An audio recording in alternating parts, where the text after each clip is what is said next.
আগে এখানে তো দই বিক্রি হতো না। আগে দই বিক্রি হতো বেশিরভাগ ধরেন আপনার ইলিশিয়া হতো, সোমারপাড়ি হতো, লাল ব্রিজ এত বেশি হতো না। আমি সর্বপ্রথম দোকান দিছি এখানে, কয়েকটা দই দিয়ে দোকান দিয়েছিলাম। এরপরে মানুষের খেয়ে ভালো খাওয়ার পরে আমার মোবাইল নম্বর দিয়ে আমাকে ফোন করে আর অনেক যখন বিক্রি হয়। এখন আল্লাহর রহমতে আরো 10-20টা দোকান হয়ে গেছে। কত বছর আগে? কত বছর আগে? এই ধরেন 5 বছর আগে আমি 5 বছর পর্যন্ত আমার দোকান ছিল শুধু একটাই দোকান, এটা ছিল।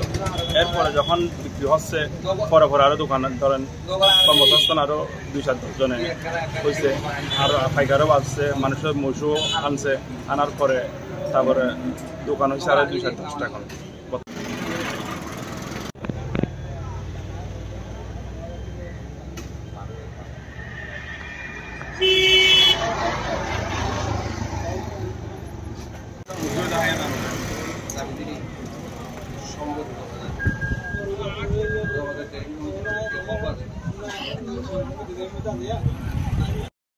জন ব্যবসায়ী আছে।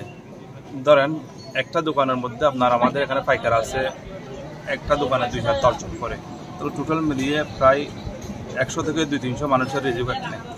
সবাই যাদের মহিষ আছে তারা প্রতিটা দোকানের মধ্যে পাইকারিতে একটা দোকানে 2-4 জন করে হলো 10 থেকে 100 জনের।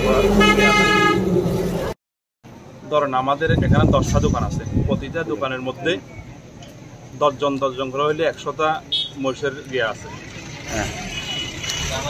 100টা মহিষের গ্রাহক আছে। সবাই ফ্যামিলি কিন্তু এখানে জড়িত। তাহলে ধরেন আবার আমরা যদি এখানে যদি মহিষের গিয়া নিয়ে যদি সরকারি যদি কোনো যদি ঋণের মধ্যে আওতা আনতে পারলে আমি মনে করি আর সবাই উপকৃত হবে। ওকে, কেন বলতে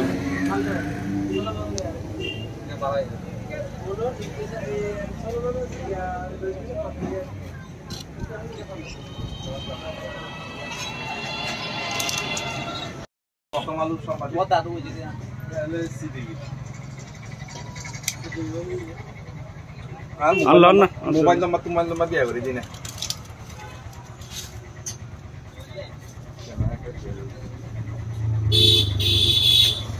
এই যেগুলা দেখেন আপনার একদম নির্ভেজালি দই, বুঝেছেন। এখানে যদি কেউ যদি বলে যে 2 নম্বর আছে, তাহলে টাকা সহ নগদ টাকা সহ আমাদের বিকাশ নাম্বার আছে। ওরা যদি আমাদেরকে ফোন করে বলে দই আনতে হবে না, এমনি ফোন করে বললেও আমরা কি টাকা ব্যাক দিয়ে দেব।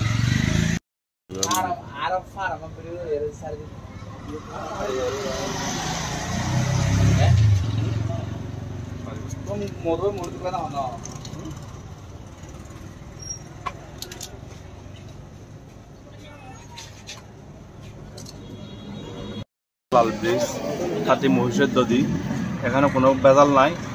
এখন এখানে দৈনিক আমার দোকানে 200-250 মানে 100 থেকে 150 দই বিক্রি হয়।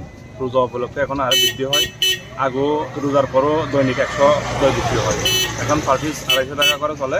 এখন একদম খাঁটি, যদি কোনো ভেজাল পাই আমরা গ্যারান্টি সহকারে বিক্রি করি, সরাসরি নগদ টাকা সহকারে দেওয়া হবে। জন আর দন দই দাম